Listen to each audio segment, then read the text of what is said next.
Ande satisfeito.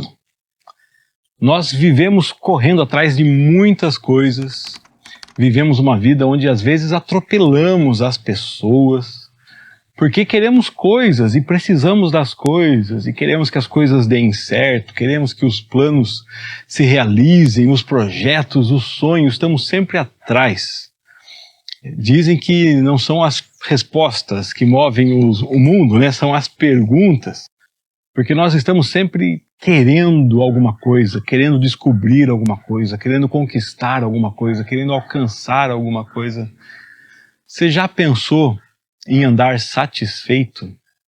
É uma proposta tão diferente que algumas pessoas diante dela falam, mas e daí? Se eu andar satisfeito, o que é que vai motivar a minha vida? O que é que vai motivar a minha existência?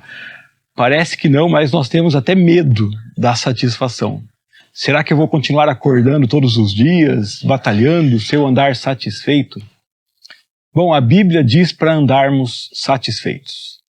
E em várias passagens da Bíblia nós vemos isso, né? E hoje nós estamos vendo aqui o final da carta aos Hebreus, o capítulo 13 da carta aos Hebreus. E aqui nós vemos várias ordens que nós devemos cumprir, e entre elas a ordem de andarmos satisfeitos. E as ordens que nós encontramos aqui são ordens que nos levam a olhar para o próximo, olhar para o outro. E é interessante que nós só conseguiremos obedecer essas ordens e olhar para o próximo, olhar para o lado, se nós estivermos satisfeitos. Se não estivermos satisfeitos, nós ficaremos cegos para o nosso próximo, cego para as necessidades ao nosso redor, e tudo que enxergaremos são as nossas próprias necessidades. Tudo que buscaremos é a nossa própria satisfação, né, dos nossos desejos, mas é uma satisfação que nunca chega, porque a gente nunca está satisfeito e cada vez quer mais, cada vez busca mais, cada vez precisa de mais. Ande satisfeito e olhe para o próximo.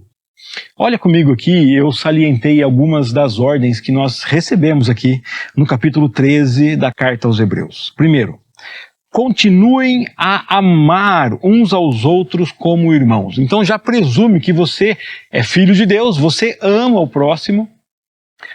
Nós vimos no capítulo 12, né, as testemunhas do passado e como temos que olhar e prestar atenção na voz de Deus. Então se o Senhor fala conosco, nós temos que prestar atenção, valorizar e obedecer. Essas instruções aqui são para pessoas que já são filhos de Deus, que amam. Então, se você ama o próximo, continue a amar. Continue. Quando o próximo aí for difícil de amar, continue a amar uns aos outros como irmãos, filhos e filhos de Deus. Depois, versículos 2. Não se esqueçam de demonstrar hospitalidade. E ele ainda nos dá um incentivo. Olha, preste atenção. Alguns, sem saber, hospedaram anjos. Então, seja hospitaleiro, ajude. E aqui o texto está dizendo, o irmão ao seu lado pode ser um anjo que precisa de ajuda. Então, ajude, ame, receba, seja hospitaleiro. Lembre-se daqueles que precisam, dos necessitados. Nós lemos hoje também o texto de Ezequiel que fala das ovelhas perdidas. Ovelhas sem pastor, que é o que Jesus vai se referir depois quando olha para o povo de Israel. Ovelhas perdidas, os pobres necessitados. Ele fala, eu vou tirar das ovelhas gordas e vou pastorear, vou atrás daquelas ovelhas perdidas que ninguém foi atrás. Então lembre-se daqueles necessitados, dos pobres, daqueles que estão na prisão. Lembre-se como se vocês mesmos estivessem presos. Lembre-se dos que são maltratados. Pense neles como se fosse você mesmo que estivesse recebendo no seu corpo o que eles estão sofrendo. Versículo 4, honrem o casamento, mantenham pura a união conjugal. Ame o próximo, seja receptivo com aquele que é estrangeiro, né? Seja hospitaleiro, mas de que adianta ser tão bom com as pessoas lá de longe se eu não sou bom e honesto com a minha esposa, se eu não sou honesto no meu casamento? Então mantenha pura a união conjugal.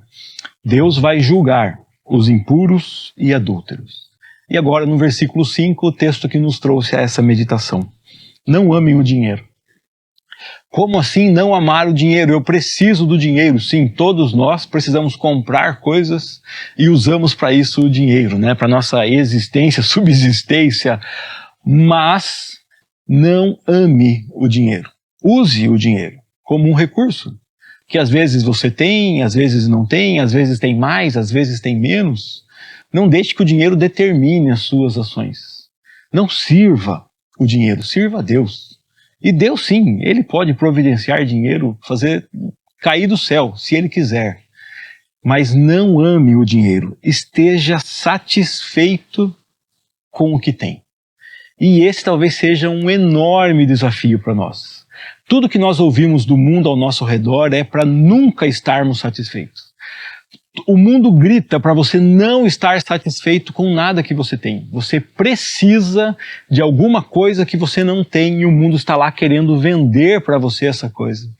Então ele quer que você tenha um sonho de ter uma casa que ele tem para vender para você, um carro que ele tem para vender, uma roupa que ele tem para vender, um telefone que ele tem para vender. E aí você fica insatisfeito com as coisas que tem porque você precisa das coisas que o mundo está te oferecendo. A campanha publicitária funciona muito bem. Esteja satisfeito com o que tem. Mas por que é que você deveria andar satisfeito? Por que é que eu deveria estar satisfeito com o que tenho? Porque Deus disse, não o deixarei, jamais o abandonarei. Se Deus disse que não vai deixar você, se Deus disse que jamais vai abandonar você, do que mais você precisa? O que é que te faz falta se você tem Deus? O que é que te faz falta? Sempre que eu penso em satisfação, me vem à mente inevitavelmente o texto do Salmo 23, que você já deve ter ouvido eu falar várias vezes se você me acompanha sempre aqui. O que é que aquela ovelha tem, aquela ovelha do Salmo 23? Ela não tem água, ela não tem comida, não carrega uma bolsa de comida, não carrega um cantil de água, não carrega escudo, não carrega espada, não carrega nada. O que é que ela tem? Ela só tem uma coisa, só uma. Ela tem um pastor. Só. Mais nada. E essa ovelha sem água, sem comida, sem defesa, sem espada, o que é que falta para ela? Nada. Eu tenho um pastor e nada me falta. E talvez se você perguntasse para ela, ovelha, e na hora que você tiver fome? O meu pastor me leva para os pastos verdejantes. E quando você tiver sede? O meu pastor me leva até as águas de descanso. E quando você estiver andando num lugar muito perigoso, mesmo que eu ande no vale da sombra da morte, o meu pastor está comigo. Ele me defende. Eu não tenho medo de nada. Eu tenho um pastor. E ele me dá muito mais do que eu mereço, e o texto termina com um banquete e a certeza de habitar na casa de Deus. Então, se você tem o pastor, o que é que te faz falta? E é o que o texto diz aqui. Deus diz para você, não o deixarei. Final do versículo 5. Jamais o abandonarei. Então, por isso, você pode dizer com certeza, você pode dizer com toda a confiança, o Senhor é meu ajudador. Portanto, não temerei. O que me pode fazer os simples mortais? O que é que o mundo vai poder fazer para você? Que medo o mundo vai poder colocar em você? O mundo inteiro. Se Deus é o teu defensor, o meu ajudador, eu não tenho medo. Esse texto nos convida a demonstrar, a desenvolver a mesma fé que é apresentada pela ovelha no Salmo 23. O Senhor é o meu pastor, Ele diz que está comigo, não me deixará, não me abandonará. Então eu posso dizer com toda a confiança que Ele é meu ajudador e eu não tenho medo. Ninguém pode me fazer nada se Deus não deixar, não permitir. O Senhor cuida de mim. Depois do versículo 7, lembre dos seus líderes, que eles ensinaram a palavra de Deus, e não se deixe atrair pelos ensinos novos, é o versículo 8. Lá no final, depois no versículo 16, não se esqueçam de fazer o bem, não se esqueçam de repartir o que você tem com os necessitados, porque esses são os sacrifícios que agradam a Deus. O que é que agrada a Deus? Você olhar para o próximo, você confiar em Deus, você não amar o dinheiro, mas você sentir-se satisfeito em Deus a ponto de não buscar mais para si, mas a ponto de ajudar o próximo, de continuar amando, sendo hospitaleiro, bondoso, honesto, fiel, receptivo. E mais uma vez eu vou te dizer, cumpra essas coisas e você será cada vez mais parecido com Jesus e cada vez menos parecido com o que sempre fomos. Que o Senhor nosso Deus nos transforme dia a dia, nos deixando mais parecidos com Ele. Ame a Deus acima de todas as coisas e esteja satisfeito, porque você tem o pastor, o Senhor, o Criador do universo. Que Ele mantenha a sua alma satisfeita, que você possa dizer: nada me faz falta, de nada tenho medo, porque eu tenho o Senhor e Ele é tudo o que eu preciso. Que bênção ler com você hoje mais um texto da Bíblia e peço a Deus que Ele encha o seu coração dessa satisfação de quem é filho de Deus, de quem pertence a Deus, de quem caminha protegido por Deus, guiado por Deus. Que o Senhor se mostre na sua vida, que Ele se revele a você e que Ele cuide de cada detalhe da sua vida. Se você conhece outras pessoas que precisam descansar no cuidado de Deus, então compartilhe esse vídeo para que elas possam ter acesso a essa mensagem. E venha ler a Bíblia conosco. Estamos aqui no projeto de ler a Bíblia 365, ler a Bíblia toda em um ano. Estamos caminhando aí, já passamos vários dias, né? Estamos chegando aqui no final de novembro. Se Deus quiser, logo terminaremos.